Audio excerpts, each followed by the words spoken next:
How's it going, everyone? And welcome to a special solo series of wealth strategy secrets of the ultra wealthy. I'm your host, Dave Wolcott. We get a lot of the same questions from our investors about infinite banking, tax efficiency, asset protection, strategy stacking, and how to actually build wealth outside of Wall Street.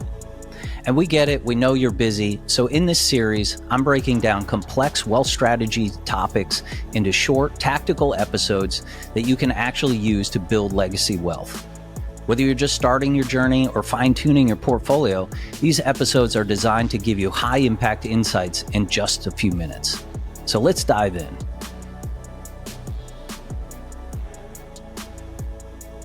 In today's deep dive, we're going to talk about the Pantheon Wealth Pyramid and how you can actually structure your portfolio in a purpose-driven way. Now, typically, we see portfolios in a pie chart type fashion, and the old paradigm from financial planners was this 60-40 type split between securities and bonds.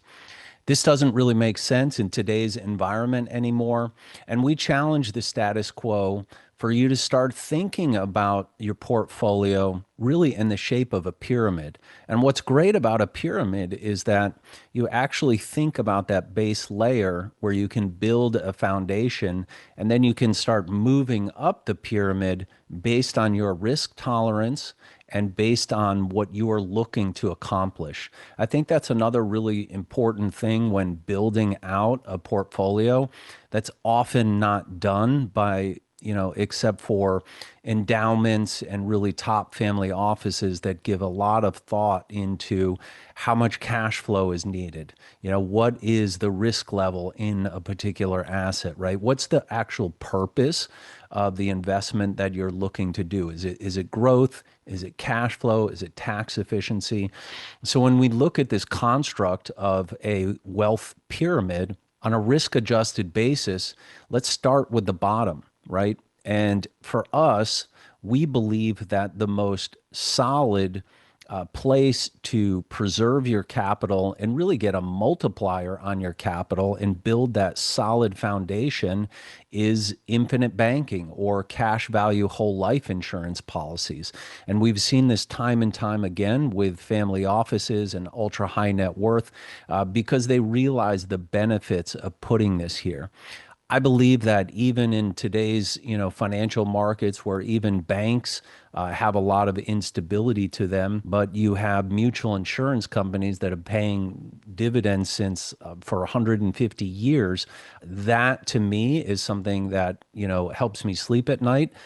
So I can store capital in here and know that it's safe, number one. I also know that I'm doing tax-free compounding by utilizing the policy right. That capital is going to compound completely tax-free or tax-deferred, really. But ideally, you can use it in a tax-free way, which increases that compounding for you.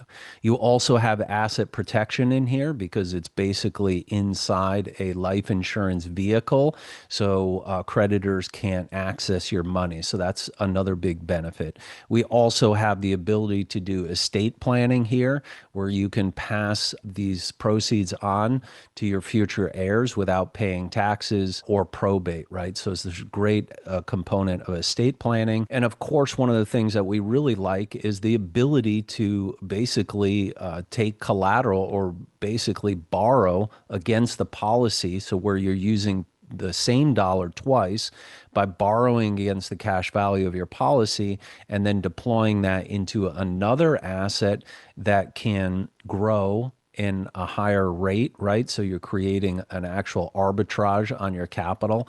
And also, this is the place where you can keep that money, whether that is, 6 months, 1 year, or whatever you feel comfortable with, to have that cash reserves and have that liquidity that you really need, right? That's the first layer. And then the second layer can be that dry powder that you're looking to accumulate for that next best opportunity. So we really like that as layer one, really establishing that foundation. And now on top of this, our investment thesis really revolves around three core sectors: real estate, private credit and debt, and also energy. And here's why we really like these three sectors. Number one, they're completely non-correlated to the stock market. Number two, they provide this trifecta of a return where you can actually get cash flow, you have tax efficiency to them, and then you have forced appreciation in the asset. And I'll also add a third one I think that's really important in today's market that people just really aren't talking about. I recently interviewed one of the top macro economists in the world who is really just talking about, the flux of, interest rates, fiat currencies, all of the changing of the world order, what's really happening, what is the impact, and really it's all boiled down into monetary debasement, right, is really what's happening. So when you can start getting into some of these real hard assets, such as, real estate and energy, some of these things that we're talking about, you're actually completely hedging against this monetary debasement, which is really a great strategy of where you want to be positioned. Now, on top of this is where I would put the riskier type assets, such as public equities, angel investments, crypto, and investments such as that are much more speculative in nature. We also don't have control, and we're also having the highest amount of taxes. I also think a lot of these assets can be one-dimensional in nature, so you might be able to hit it out of the park with that next venture capital investment that you do, and that's great. You want to allocate some capital there, but if you realize that this is on the top of your pyramid, it's going to give you pause and give you some thought to say, hey, maybe I only want to allocate 5 to 10% of my portfolio towards this riskier asset class, right? And I want to build that foundation with 20 to 30%.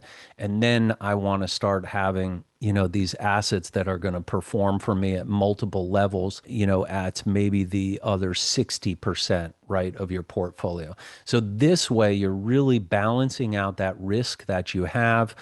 You're very focused on what you're looking for, whether you're looking for growth, whether you're looking for that passive income today, or you're looking for getting that tax efficiency, which is so important to also drive additional growth in our overall portfolio. So hope that was a helpful breakdown and basically a different way to look at portfolio construction outside of conventional thinking. Thanks for tuning in to our special solo series. If this episode sparked something for you and you're ready to learn more, head over to holisticwealthstrategy.com and download a free copy of my book. You'll also get access to our investor community where we share exclusive educational content, new opportunities, and resources designed to help you accelerate your path to freedom. And if you want to take it even further, book a call with our team to learn about our virtual family office services or join our mastermind group where we go deep into building true generational wealth. I'll see you on the next episode.